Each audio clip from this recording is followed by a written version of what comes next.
This is Law and Order SVU Season 1, Episode 20, Remorse. We open up on Sarah Logan. She's an anchor or reporter or something, and we're all supposed to really like her. Well, I kind of don't like her. That's okay. I'm Sarah Logan. On January 11th, I did a piece and stayed late. I walked home this way. Here is where two men grabbed me and raped me. Watching this news report is a blonde with a bitchin' pixie cut, in her bra and underwear, smoking a cigarette in a hotel room. One was wearing a tracksuit, and one had a tattoo of an eyeball on the inside of his wrist. For the past 12 weeks, I've been working with New York City's finest, but I need your help. I'm Sarah Logan, and I'm going to fight back. Oh shit. She gets up to call the cops. Operator? And you see a hand come in with a tattoo of an eye. She essentially lets him do what he's gonna do to her. Then she calls the cops to report him. Benson and Stabler are taking her statement. His name is Mark Krieger. He's just a hookup. They go into this motel room, kick open the bathroom door, and this motherfucker's in whitey-tighties, puking his guts out. Mark Krieger, you're under arrest for rape. We're at the precinct and we find out that this is John Munch's case. It becomes really clear that they're very close.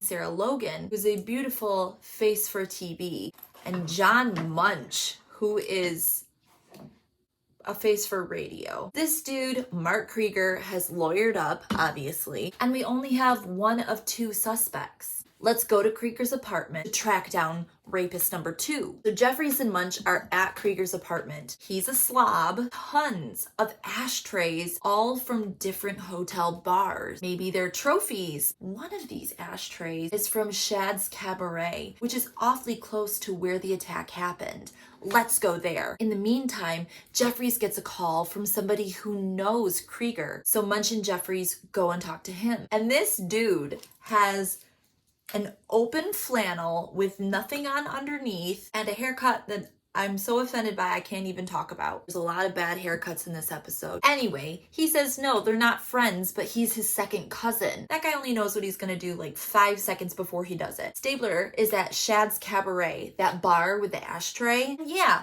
the bartender knows him. He owes him $36. Here's the receipt. Can't tell if he was with somebody. However, there is a date on it. And it's January 11th. Where was Sarah Logan at the precinct? She's there for the lineup. She meets ADA Erica Alden, who's going to be representing her. She also meets Robert Sorensen, who's going to be repping the defendant. The men file in. Sarah's not sure. I didn't get a good look at his face. She asks to see their wrists, and they all have that same tattoo because you can't identify somebody in a lineup from a thing like a tattoo. I didn't know that. Did you know that? But she keeps going back to number 3. She'll look down the line and go back to number 3. Look down the line and go back to number 3. It's number 3. Number 3 is the man who raped me. Stabler heard something from somebody about somebody else at Rikers Island. When Stabler sits down with him, he doesn't want to be labeled as a narc, but Stabler finds out that Mark Krieger knows this second guy from his time in Rikers Island. Stabler wants names of people who've crossed paths with Krieger at Rikers while he was Gen Pop, so that is 6,000 people. Here's a floppy disk. Have fun searching. And we are nearing the hearing for Mark Krieger against Sarah. They need to start prepping her for what's probably going to be a very rough trial. Benson says, okay, well, the good news is they're not allowed anymore to talk about your past sexual history to paint you as a slut, but they can allude to it and they will do anything to muddy the waters for the jury and fuck everything up. You have to be direct. No slang. Who put what where? Say penis. Say vagina. You have to not look uncomfortable. Okay, I think I'm ready now. We jump to the Supreme Court and the defense immediately files 4 motions. A motion challenging the constitutionality of the arrest, a motion questioning the DNA procedure, a motion to suppress witness ID, and finally a motion to dismiss the whole case. On the other side of things, the prosecution only has 1 motion, and that's to exclude the press from the proceeding. It's a high-profile case, man. The other rat lawyer is like, nah. Afterwards, Sarah's like, is it always like this? No. Normally, he would just cop a plea and fuck off because you're famous and high profile. He thinks, if I win, I will then be a famous lawyer. Well, then let's fight fire with fire. You come on my show tomorrow, Munch. Well, why don't you get somebody else who's not so hideous? No, I want you. What do you say? Oh, okay. We jump to Munch, waiting at the studios for Sarah to get there, but Munch gets a call. Yeah. What? We see him then pushing his way through a huge crowd of people around Sarah's apartment. What happened? What's wrong? He already knows. Sarah's dead. She got blown up. There's just pieces left of her. Munch is bumming. Stabler has narrowed down the 6,000 dudes from Riker's floppy disk to 207 guys that match the description. Shit, Krieger's trial is still happening.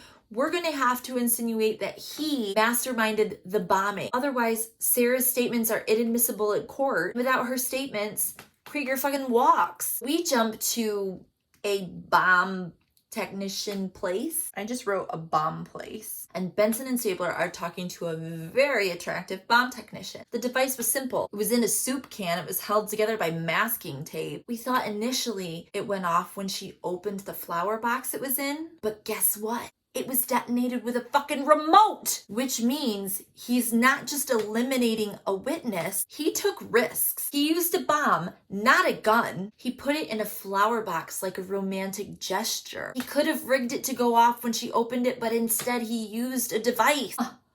There's a park across the street from the building. He wanted to watch her die. This guy's nothing like Cregan. Have I been saying Cregan? Like Kragan? It's Krieger. Okay, we're back at the Supreme Court, and the stupid rat defense is filing another motion to throw out the entire case, which is bonkers. The judge is like, I'll give you 7 days to prove a link between Krieger and the bombing. Oh, and also he can be out on bail. Munch, who's in the courtroom, stands up and starts yelling at the judge. Why don't you just make it open fucking season on rape victims? Whose pocket are you in?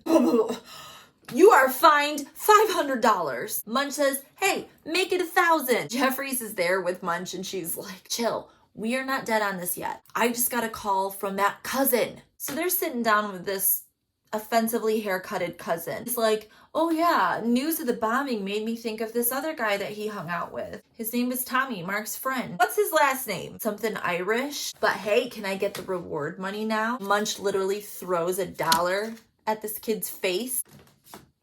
Go buy a joint. Okay, remember those 207 guys at Rikers Island? Which ones have an Irish last name? So we get just a few pages of these faces. Let's take those to the bartender. Hey man, any of these guys look familiar who are with Krieger?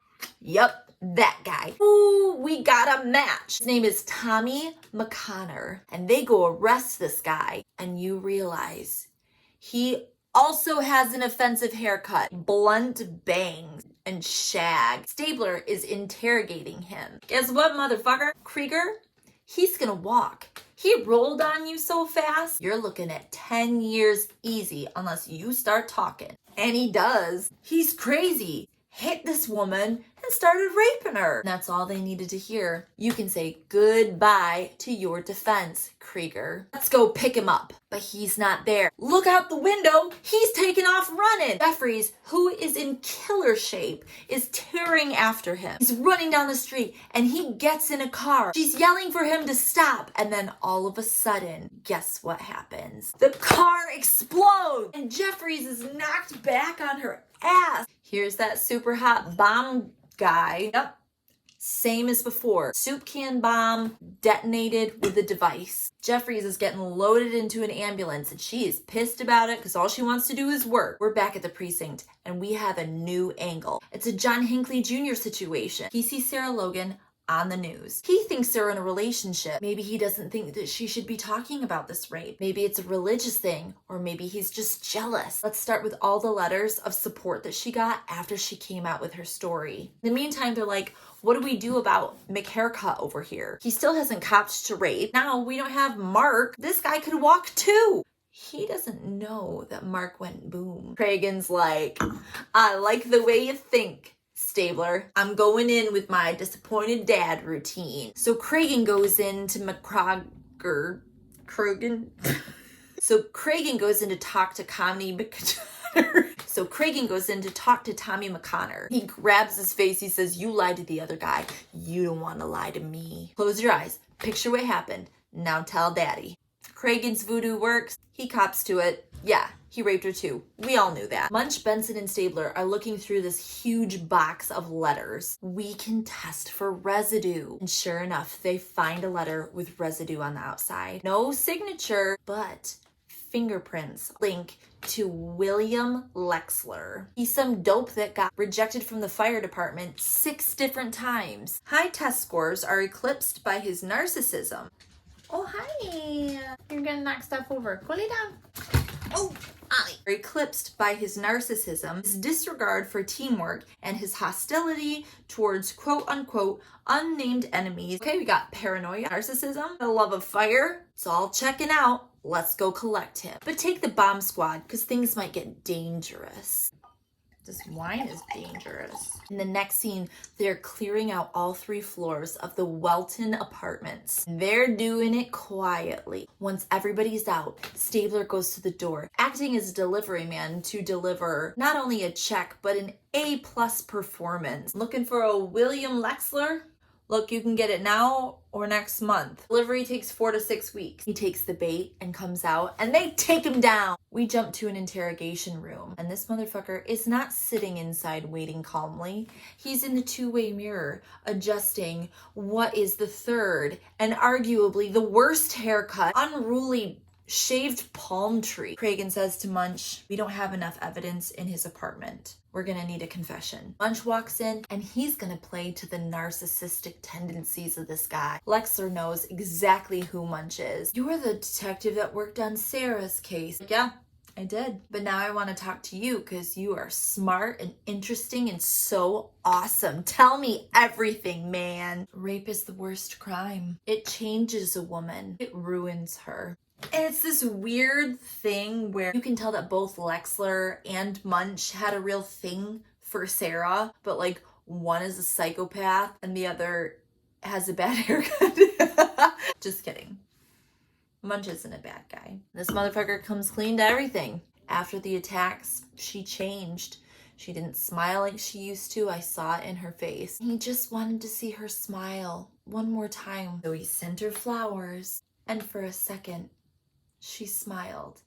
And then he blew her up. And the episode ends when he picks up the microphone and pretends to be her. I'm Sarah Logan. Good night. Do you know what I would say back? And Munch says, good night, Sarah. And that was Law & Order SVU Season 1, Episode 20. Jum jum.